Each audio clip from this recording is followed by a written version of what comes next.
ശബരിമല സ്വർണ്ണ മോഷണ കേസിൽ മുൻ ദേവസ്വം ബോർഡ് അംഗവും 8ാം പ്രതിയുമായ KP ശങ്കരദാസ് റിമാൻഡിൽ. ചികിത്സയിൽ കഴിയുന്ന ശങ്കരദാസിനെ ആശുപത്രിയിലെത്തിയാണ് കൊല്ലം വിജിലൻസ് കോടതി ജഡ്ജി 14 ദിവസത്തേക്ക് റിമാൻഡ് ചെയ്തത്. ഇയാളുടെ ആരോഗ്യനില ഗുരുതരമായി തുടരുന്നതായി ആശുപത്രി വൃത്തങ്ങൾ അറിയിച്ചു. അതേസമയം ശബരിമല സ്വർണ്ണ മോഷണ കേസിലെ 2ാമത്തെ കേസിലും തന്ത്രി കണ്ഠര രാജീവരെ അറസ്റ്റ് ചെയ്തു.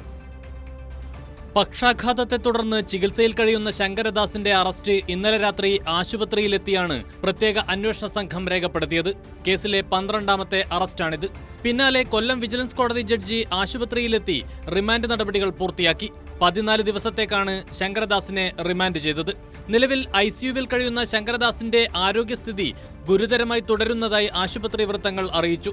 അതുകൊണ്ട് തന്നെ ശങ്കരദാസിനെ മെഡിക്കൽ കോളേജ് ആശുപത്രിയിലേക്ക് മാറ്റുന്നത് ഉൾപ്പെടെയുള്ള കാര്യങ്ങൾ ഡോക്ടർമാരുടെ നിർദ്ദേശത്തിന് അനുസരിച്ചായിരിക്കും. അതേസമയം ശബരിമല സ്വർണ്ണമോഷണവുമായി ബന്ധപ്പെട്ട 2ാമത്തെ കേസിലും തന്ത്രി കണ്ഠര രാജീവരെ അറസ്റ്റ് ചെയ്തു. ദ്വാരപാലക ശില്പപാളികളിലെ സ്വർണം മോഷ്ടിച്ച കേസിലാണ് അറസ്റ്റ്. കട്ടിളപ്പാളി കേസിൽ അറസ്റ്റിലായ തന്ത്രി നിലവിൽ തിരുവനന്തപുരം സ്പെഷ്യൽ സബ് ജയിലിൽ റിമാൻഡിലാണ്. ജയിലിലെത്തിയാണ് അറസ്റ്റ് നടപടികൾ SIT പൂർത്തിയാക്കിയത്.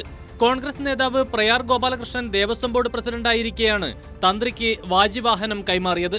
കോൺഗ്രസ് നേതാവ് അജയ് തറയിലും പ്രയാർ ഗോപാലകൃഷ്ണനും വാജിവാഹനം കൈമാറുന്നതിന്റെ ചിത്രങ്ങളും ഇതിനിടെ പുറത്തുവന്നു. ഇതോടെ ശബരിമല സ്വർണ്ണമോഷണ കേസിൽ കോൺഗ്രസ് കൂടുതൽ പ്രതിരോധത്തിലാവുകയാണ്. കൈരളി ന്യൂസ്, തിരുവനന്തപുരം.